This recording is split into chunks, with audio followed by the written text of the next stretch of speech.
Kumusta kayo mga kadiket? And for today's video is mag-grind lang naman tayo. Tara, samahan nyo ako hanggang sa dulo ng video. Siyempre wala pa tayong pa Gcash, hindi pa afford mga kadiket eh. Wait, gasolina muna tayo ha. Kayo ba mga kadiket?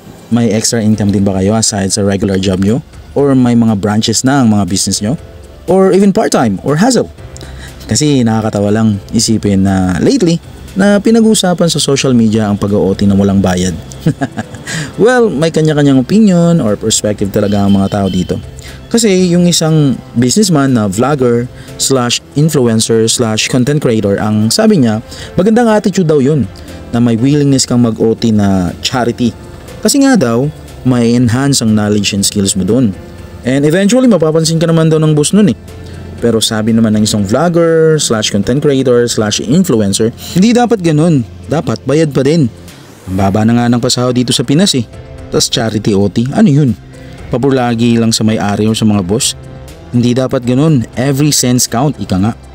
Kung malilate ka nga, bawas agad eh. Tas yung OT, thank you. Saan nga bang justisya dun? Well, pareho namang may point eh, no?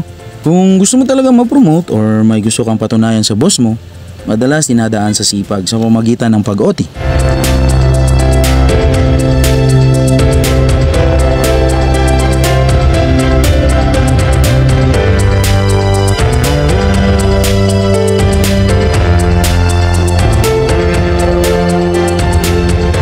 Shoutout muna ako dito kay paring JP. Yan, dito lang banda si paring JP.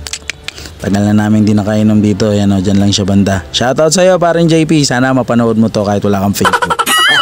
Going back sa topic natin mga kadiket. Tapos yung malala pa rito mga kadiket, yung kahit walang bayad, maipakita mo lang sa boss mo na you have the eagerness or willingness na mag-OT. You will do whatever it takes to get the job done. Kung ikaw yung employee mindset. Pero kung ikaw naman yung business mindset tas nasa corporate world ka pa din, well I guess ibang usapan na yun. Kasi para sa'yo, bawat segundo, minuto ay mahalaga. So dapat bayad ka. Ito ay opinion ko lang naman mga kadiket. Kung hindi pa talaga kayang mag-take ng risk para iwan ng 8 hours job, tas gusto mo secured pa rin yung mga mahal mo sa buhay, tas may time ka pa rin sa kanila, sa mga anak mo at yung asawa, then for sure maghahanap ka lang ng way na magkaroon ng part-time or side hustle, diba? Ang need mo talaga is malupitang time management dito eh. Tapos minsan pag hindi pa maganda ang plan mo or action mo, or should I say hindi umaayon ang panahon sa'yo, then kahit papaano may aasahan ka pa rin na sahod, diba? Basta at the end of the day hindi ka pa rin bumibitaw sa goal mo. You change your plan, you may change your action, but the same goal pa rin that you would like to reach. Sabi nga, everything happens for a reason. Aayon at aayon din ng lahat. Basta tuloy-tuloy lang at walang susuko. Work hard in silence and let your success make the noise. Sabi nga ng isang business motivator, pag gumawa ka ng tama, for sure, ang resulta ay tama. At pag gumawa ka naman ng mali, malamang resulta ay mali. Kaya dapat marunong tayong mag-adapt sa mga changes. Madali lang daw umangat sa buhay mga kadiket. Madali lang daw yumaman. Pero ang tanong doon is, worth it? Ako kasi mga kadiket, hindi pa siguro kasi I'm still on the process. I'm still working on it. Ikaw ba? Worthy ka ba? Pa-comment naman sa baba mga kadiket. At ano yung mga side hustle mo? Hanggang dito na lang. Thank you.